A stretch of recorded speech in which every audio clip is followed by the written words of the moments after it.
اللہ الرحمن الرحیم۔ اللہ تبارک و تعالیٰ کے نام سے ابتدا کرتا ہوں جو بہت مہربان اور نہایت رحم والا ہے۔ جیسے کہ آپ کو معلوم ہے کہ ہمارا یہ پروگرام بخاری شریف کے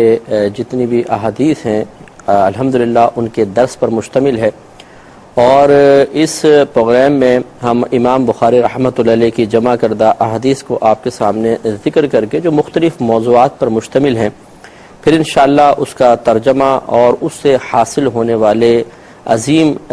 لطائف اور نکات پر گفتگو کریں گے، اور ہم دیکھیں گے کہ ہمارے نبی کریم صلی اللہ علیہ وسلم کی بیان کردہ ان احادیث کریمہ میں کس قدر ہمارے لیے فیوز و برکات پوشیدہ رکھے گئے ہیں۔ لیکن اس سے پہلے کہ ہم احادیث کریمہ کی طرف آئیں، ہمارے پچھلے پروگرام میں بھی میں نے امام بخاری رحمۃ اللہ علیہ کی سوانح حیات پر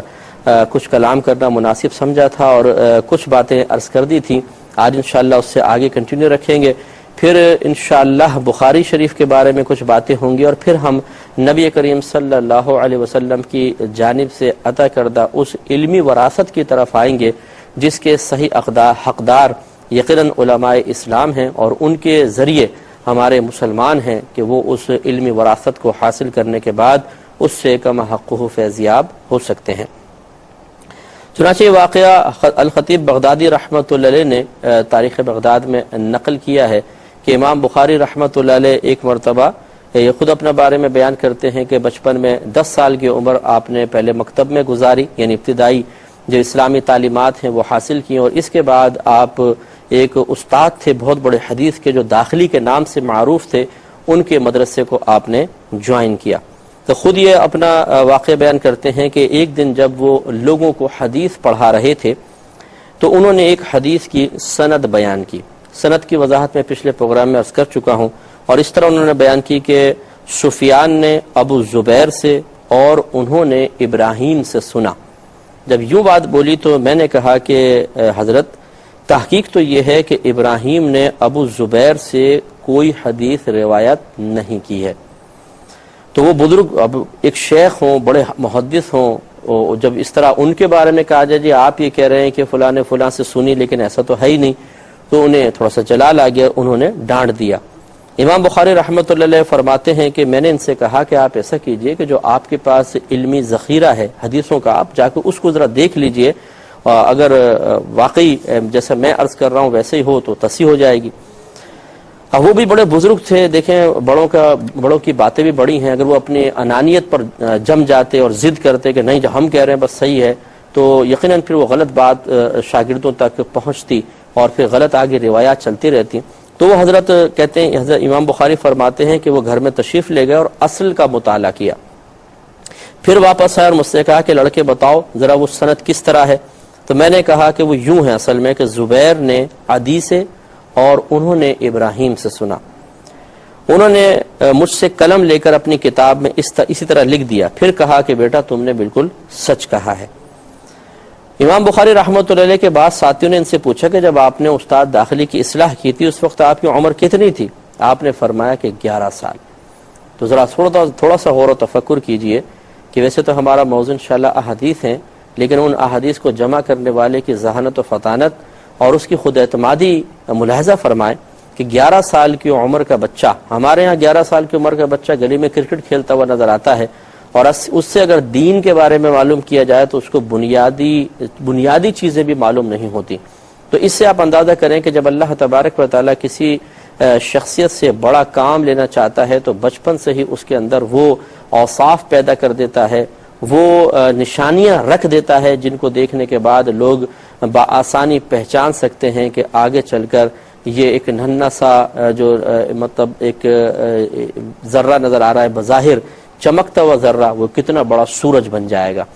تو اسی طریقے سے ہمیں بھی غور و تفکر کرنا چاہیے، اپنے بچوں پر خاص طور پہ نگاہ رکھنی چاہیے۔ بعض بچے ایسے ہوتے ہیں جو بچپن سے بہت ذہین ہوتے ہیں، فطین ہوتے ہیں،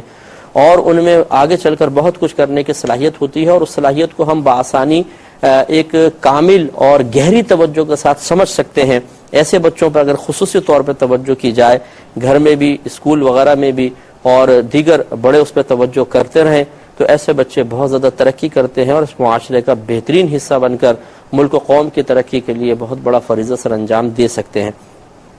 پھر اس سے بھی معلوم ہوا کہ دیکھیے اس سے ہمارے ٹیچرز حضرات بھی اساتذہ بھی سبق حاصل کریں کہ اگر بعض اوقات ایسا ہوتا ہے کہ کسی کی توجہ نہیں رہتی ہے. اب اس کا مطلب یہ نہیں تھا کہ استاد داخلی صاحب رحمۃ اللہ علیہ جو تھے وہ اپنے علم میں کمزور تھے. یہ ہوتا ہے بسا اوقات کہیں سے ایک بات سنی اور اس کے فہم پر اس کے علم پر اعتماد کر کے اس بات کو بعینی آگے بیان کر دیا,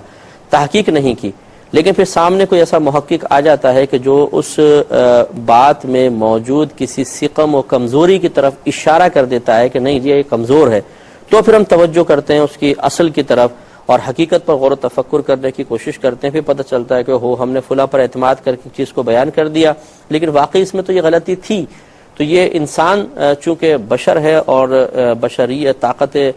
بشریت قصور اور کمی اور کوتاہی سے بچ جائے یہ نہیں ہو سکتا, کچھ تو کچھ ہوتا ہی ہے. تو اس میں کوئی معذ اللہ استاد کے لیے بے عزتی کی بات بھی نہیں تھی, نہ استاد کے علم پر ہمیں شک و شبہ کرنا چاہیے. ہاں یہ ضرور ہے کہ ان کی عظمت کو ہم دیکھیں پرکھیں اور ان کی عظمت کا اعتراف کریں کہ اپنے شاگرد سے, دیگر لوگ بھی تو بیٹھے ہوں گے نا, اپنے شاگرد سے ایک بات پوچھ کر اگر اس نے تصحیح کی ہے تو پھر اس کی اصلاح کر لینا اور پھر اسے لوگوں کے سامنے بیان کرنا, یہ بہت بڑی بات ہے. اگر آپ غور و تفکر کریں تو واقعی یہ نفس پر ایک بڑا گراں عمل تھا جو حضرت داخلی صاحب رحمۃ اللہ علیہ نے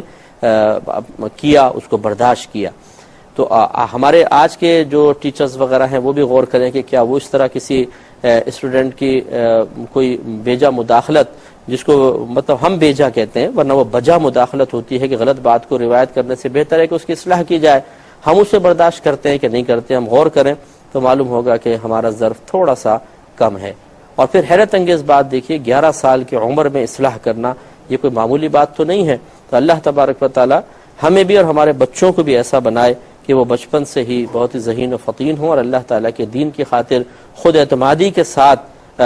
کام کرتے رہیں اور اللہ تعالیٰ ان سے بہت بڑا کام لے لے. آگے یہ روایت کرتے ہیں کہ امام بخاری رحمۃ اللہ علیہ نے جب فرمایا کہ میں 11 سال کا تھا, پھر اپنے خود بیان کرتے ہیں کہ جب میں 16 سال کا ہوا تو میں نے ابن المبارک اور الوقیع کی کتابوں کو حفظ کر لیا تھا. بڑی بڑی کتابیں تھیں یہ, اور ان کے کلام کی معرفت حاصل کر لی تھی. پھر میں اپنی والدہ اور اپنے بھائی احمد کے ساتھ مکۃ المکرمہ روانہ ہوا. جب میں نے حج کر لیا تو میرے بھائی میری والدہ کے ساتھ واپس آ گئے اور میں حدیث کی طلب میں وہیں رہ گیا. اور جب میں 18 سال کا ہوا تو میں نے فضائل صحابہ و تابعین اور ان کے اقوال کے متعلق ایک کتاب تصنیف کرنے لگا. یہ عبید اللہ بن موسیٰ کی حکومت کے ایام تھے اور میں چاندنی راتوں میں رسول کریم صلی اللہ علیہ وسلم کے روضے کے پاس بیٹھ کر لکھا کرتا تھا, اور وہاں میں نے ایک کتاب التاریخ لکھی. اور میں نے تاریخ میں جس کا نام بھی لکھا ہے, یعنی اس کتاب میں, مجھے اس کا کوئی نہ کوئی قصہ ضرور معلوم ہے, مگر میں کتاب کو کے طول دینے کو ناپسند کرتا ہوں. تو یہ امام بخاری نے 18 سال کی عمر میں بہترین کتاب تصنیف کی اور بڑی مستند کتاب ہے اور بہت ہی بہترین کتاب آپ نے درج فرمائی. اس میں تھوڑی سی توجہ کیجئے کہ ابھی آپ جب وہاں تشریف لے گئے ہیں تو 16 سال کی عمر ہے اور 16 سال کی عمر میں حج کیا, والدہ بھائی ساتھ ہیں, والدہ بھائی لوٹ گئے, آپ وہیں پر ٹھہر گئے. 16 سال کی عمر کتنی چھوٹی سی عمر ہوتی ہے. ایسی چھوٹی سی عمر میں ایک دوسرے شہر میں اکیلا رہ جانا علم کی خاطر کتنی بڑی بات ہے. ہمارے ہاں دین سیکھنے کے لیے ہم لوگ اپنی مسجدوں تک قریب نہیں جاتے ہیں, مدارس تک نہیں جاتے ہیں, علماء تک جانا پسند نہیں کرتے ہیں. بچہ ہاں دنیاوی تعلیم حاصل کرنے کے لیے جہاں بھی چلا جائے بعض اوقات اس کی جدائی کو برداشت کر لیا جاتا ہے اس کے دنیاوی مستقبل کی خاطر,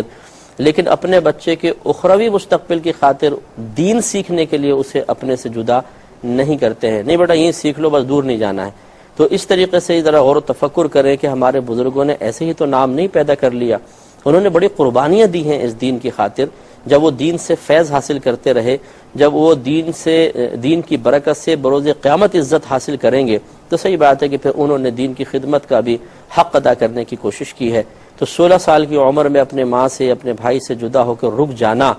اور پھر ان کا واپس چلے جانا, آپ خود سوچیں صرف یہ جدائی کے لمحے پہ اگر آپ غور و تفکر کریں تو کس قدر نفس پہ گراں ہوگا. لیکن امام بخاری رحمۃ اللہ علیہ نے اس کو برداشت فرمایا, اپنے نفس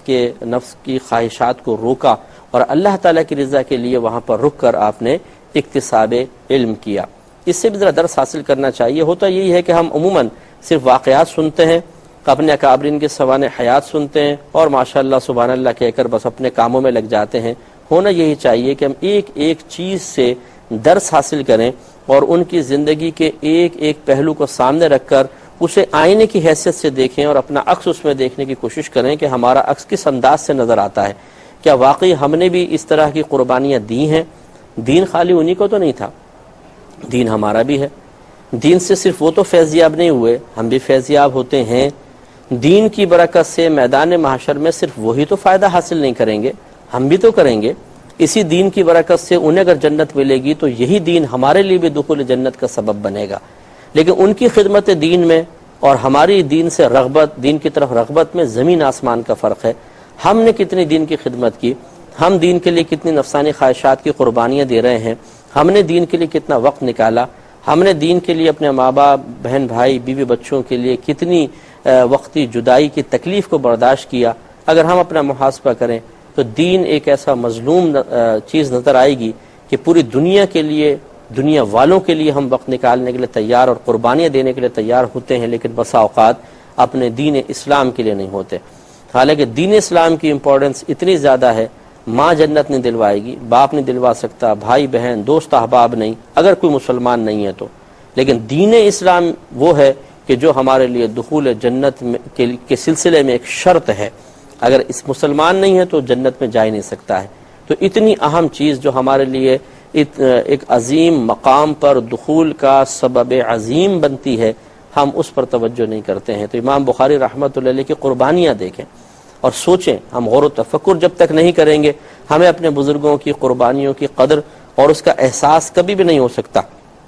تو صحیح احساس و شعور کی بیداری کے لیے اپنے بزرگان دین کے کارناموں کو محاسبانہ نظر سے دیکھنا اور پھر اپنا محاسبہ خصوصی طور پہ کرنا، یہ بہت ہی ضروری ہے، جیسے کہ امام بخاری رحمۃ اللہ علیہ کا آپ نے معاملہ ملاحظہ فرمایا۔ امام بخاری رحمۃ اللہ علیہ جہاں علم حاصل کرتے رہے وہاں بڑی عبادت اور ریاضت بھی کرتے تھے۔ پہلے میں اس کے عبادت اور ریاضت کے بارے میں چند باتیں عرض کرتا ہوں اور پھر میں اس پہ تھوڑا سا کلام ضرور عرض کرنا چاہوں گا۔ الخطیب بغدادی رحمۃ اللہ علیہ لکھتے ہیں کہ مصباح بن سعید بیان کرتے ہیں کہ محمد بن اسماعیل بخاری کے اصحاب ماہ رمضان میں پہلی شب میں ان کے پاس جمع ہو جاتے تھے، آپ کے ساتھی وغیرہ، اور امام بخاری رحمۃ اللہ علیہ ان کو نماز پڑھاتے اور ہر رکعت میں 20 آیات پڑھتے، یہاں تک کہ قرآن مجید ختم کر لیا کرتے تھے۔ اور اسی طرح سحری میں نصف سے لے کر تہائی قرآن پڑھتے اور 3 راتوں میں سحری تک قرآن مجید ختم کر لیا کرتے تھے، اور ہر روز دن میں افطار کے وقت ایک قرآن مجید ختم کیا کرتے تھے، اور آپ کہتے تھے کہ ہر ختم قرآن کے وقت ایک دعا مقبول ہوتی ہے، یعنی اس کے بعد پھر آپ دعا فرماتے تھے۔ تو کتنی کثرت سے آپ رمضان میں قرآن عظیم پڑھا کرتے تھے۔ حضرت ابو سعید بکر بن منیر بیان کرتے ہیں کہ امام بخاری رحمۃ اللہ علیہ ایک دن نماز پڑھ رہے تھے کہ ایک بھیڑ نے، جو یہ کالی سی اڑتی ہے، بڑا تیز پر چلاتی ہے اور خوف ہوتا ہے کان میں گھس جائے گی، اس کو بعض لوگ زنبور بھی کہتے ہیں، زنبور ویسے اس کو کہتے ہیں، بھیڑ بھی ہمارے اردو زبان میں کہتے ہیں۔ اس نے آپ کو 17 بار ڈنگ مارا۔ جب آپ نماز پڑھ چکے تو فرمایا دیکھنا ذرا نماز میں کیا چیز مجھے ایذا پہنچا رہی تھی۔ لوگوں نے دیکھا کہ زنبور کے کاٹنے سے آپ کے بدن میں 17 جگہ سوجن ہو گئی تھی، لیکن آپ نے نماز قطع نہیں کی۔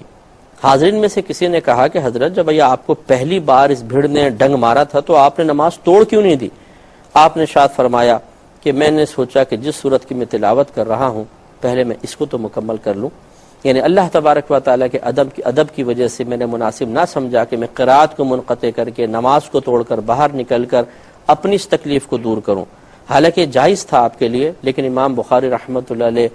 اسی طرح نماز ادا کرتے رہے۔ اس سے معلوم ہوا کہ آپ نہ صرف بہت زیادہ عبادت اور ریاضت کیا کرتے تھے بلکہ اللہ تبارک و تعالیٰ کا ادب اور احترام اور اللہ تعالیٰ کی طرف سے فرض کردہ عبادت کی بڑی تعظیم آپ کے قلب و ذہن میں تھی۔ تو اس سے ذرا غور و تفکر کریں کہ ہم امام بخاری رحمۃ اللہ علیہ عالم بھی ہیں، حدیث کے زبردست عالم، اور آپ ایک آپ میں وصف اجتہاد بھی موجود نظر آتا ہے کہ آپ نے بہت ساری حدیثوں سے اجتہاد کیا ہے، احکام کا استنباط کیا ہے، جیسے کہ انشاءاللہ جب ہم احادیث کریمہ عرض کریں گے تو امام بخاری رحمۃ اللہ علیہ حدیث سے جو کچھ مسئلہ اخذ کرتے ہیں بعض اوقات اسی کو بطور عنوان شروع میں ذکر کر دیتے ہیں، باب قائم کرتے ہیں کہ اس حدیث کا باب، یہ اس حدیث کا عنوان یہ ہے، پھر اس کے تحت حدیث لے کر آتے ہیں۔ معلوم ہوا کہ آپ ایک بہت بڑے عالم بھی تھے، لیکن اس کے ساتھ ساتھ ایک بہت بڑے مجاہد بھی تھے، مجاہدہ فرمانے والے تھے، آپ ریاضت کرتے تھے، عبادات کرتے تھے، کثرت سے عبادات کرتے تھے، اور اللہ تعالیٰ کی فرض اور واجب کردہ عبادات میں، نفلی کاموں میں اپنے آپ کو مشغول رکھا کرتے تھے۔ تو اس سے ذرا تھوڑا سا غور و تفکر کریں کہ ہمارے ہاں دو طرح کے طبقے ہیں جو متشدد ہیں، اور ایک طبقہ ایسا ہے کہ جو بالکل حق پر اور صحیح ہے۔ متشدد طبقوں میں ایک طبقہ تو ایسا ہے کہ جو یہ کہتا ہے کہ صرف عبادت اور ریاضت ہی سب کچھ ہے، علم کو چھوڑ دیا جائے، بلکہ وہ علماء کی اور علم کی تضحیق کرتے ہیں، اور معاذ اللہ ثم معاذ اللہ علم کو یا علماء کو اللہ تبارک و تعالیٰ کی راہ میں، مقبولیت کی راہ میں رکاوٹ قرار دیتے ہیں۔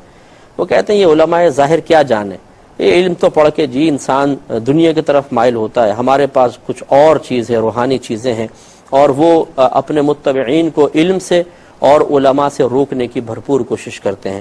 دوسرا ایک متشدد طبقہ ایسا ہے کہ جو صرف علم ظاہر پر توجہ کرتا ہے، اور ہمارے صوفیاء عظام جو روحانی ترقیوں کے قائل رہے ہیں، اور اللہ تبارک و تعالیٰ نے ان کو روحانی اور پوشیدہ نعمتوں سے نوازا تھا، اس کا یکسر انکار کر دیتے ہیں کہ نہیں یہ چیزیں ہے ہی نہیں، صرف بس علم ظاہر ہے۔ تو یہ بھی مناسب نہیں ہے، یہ بھی ایک متشدد گروہ ہے۔ لیکن ایک نارمل گروہ ہے کہ جو یہ کہتا ہے کہ علم ظاہر بھی انتہائی ضروری ہے، اور اس کے ساتھ ساتھ عبادات اور ریاضات بھی ہونی چاہیے، اور اس طرح انسان اللہ تعالیٰ کی بارگاہ میں روز بروز روحانی ترقیاں حاصل کرتا چلا جاتا ہے۔ تو اس لیے یہی راہ اعتدال ہمیں اختیار کرنی چاہیے۔ یہ جو بعض لوگوں نے تصور قائم کیا کہ جی روحانی ترقی کرنے والا عالم نہیں ہوتا ہے، اور عالم جو ہوگا وہ روحانی ترقی کی طرف مائل نہیں ہوگا، یہ غلط ہے۔ امام بخاری رحمۃ اللہ علیہ کی آپ علمی خدمات دیکھیں، آپ کا علمی مقام دیکھیں، وقار دیکھیں، اور پھر آپ کی روحانی ترقیاں دیکھیں۔ اب انشاءاللہ جیسے میں نبی کریم صلی اللہ علیہ وسلم کی بارگاہ میں آپ کی مقبولیت کے بارے میں ایک واقعہ عرض کروں گا، تو اس سے معلوم ہوا کہ ہمارے اکابرین علم کی طرف بھی مائل رہے، اور عبادات و ریاضات کا دامن بھی تھام کر رکھا۔ یہ دونوں چیزیں لازم و ملزوم ہیں، تب کہیں جا کے انسان اللہ تعالیٰ کی بارگاہ میں کوئی مقام و مرتبہ حاصل کرتا ہے۔ لہٰذا اگر کوئی ایسے اشخاص آپ کو ملتے ہیں جو بولتے ہیں بس تھوڑی بہت عبادات کرو، ذکر الہی میں لگے رہو، علم کو چھوڑ دو، یا اگر کوئی ایسا کہتا ہے کہ صرف یہ ظاہری علم حاصل کرو اور اس قسم کے معاملات کو ترک کر دو، یہ دونوں حضرات میں ان کو یہ نہیں کہتا ہوں کہ 100% غلط ہیں، ان میں بعض باتیں درست بھی ہو سکتی ہیں، لیکن یہ تشدد کی راہ ہے، اور خیر الامور اوسطها، ہر معاملے میں درمیانہ راستہ اختیار کرنا سب سے بہتر ہوتا ہے، اور یہ ہمارے اکابرین کا طریقہ رہا ہے۔ اب کچھ باتیں امام بخاری رحمۃ اللہ علیہ کے سیرت اور کردار کے بارے میں ضرور میں عرض کروں گا۔ ابو سعید بکر بن منیر ہی بیان کرتے ہیں کہ امام بخاری کے پاس فروخت کرنے کے لیے کچھ سامان آیا، شام کو آپ کے پاس کچھ تاجر آئے اور 5000 درہم کے نفع پر وہ سامان خریدنا چاہا۔ امام بخاری رحمۃ اللہ علیہ نے فرمایا کہ میں تمہیں کل بتاؤں گا۔ دوسرے دن تاجروں کا دوسرا گروہ آیا، انہوں نے 5 کے بجائے 10,000 درہم نفع کی پیشکش کی، لیکن امام بخاری رحمۃ اللہ علیہ نے فرمایا کہ کل جو تاجر آئے تھے میں نے دل میں ان کو فروخت کرنے کی نیت کر لی تھی، اب میں 5,000 درہم کے نفع کی خاطر اپنی نیت کو بدلنا نہیں چاہتا۔ اب یہ دیکھیں، یہ آپ کی دیانت ہے، یہ آپ کی سیرت ہے، کردار کتنا خوبصورت کردار ہے۔ اگرچہ شرعاً بھی آپ پہ کوئی واجب نہیں تھا کہ جب تک ایجاب و قبول نہیں ہوتا انسان کسی کو بھی دوسرے کو سودا بیچ سکتا ہے، لیکن یہ بڑی بات ہوتی ہے کہ انسان اپنے باطن، اپنی سوچ، اپنی نیت کو اہمیت دے کر نقصان برداشت کر لے، لیکن باضمیر لوگوں کا یہی کردار ہوتا ہے کہ آپ نے جب نیت کر لی کہ ٹھیک ہے میں 5,000 نفع دینے والے کو بیچوں گا تو انہی کو بیچا، پھر یہ نہیں کہ اپنی نیت کو بدل لیا۔ تو نیت کو بدلنا بعض اوقات یہ معیوب بھی ہوتا ہے، معتوب ہوتا ہے۔ انسان کو چاہیے کہ امام بخاری رحمۃ اللہ علیہ کے اس عمل و کردار سے بھی درس حاصل کرے۔ ہم تو نیت کیا، ہم تو قول پر بدل جاتے ہیں، ہم بعض اوقات کسی کو قول دیتے ہیں اور پھر اس کو تبدیل کر لیتے ہیں، یہ مناسب نہیں ہے۔ انشاءاللہ زندگی رہی تو امام بخاری رحمۃ اللہ علیہ کے سوانح حیات کے تذکرے کے ساتھ کل پھر آپ کی خدمت میں حاضری کا شرف حاصل ہوگا۔ آمین، اللہ تعالیٰ عمل کی توفیق عطا فرمائے، آمین۔ وآخر دعوانا ان الحمدللہ رب العالمین۔ اے اللہ، اے اللہ۔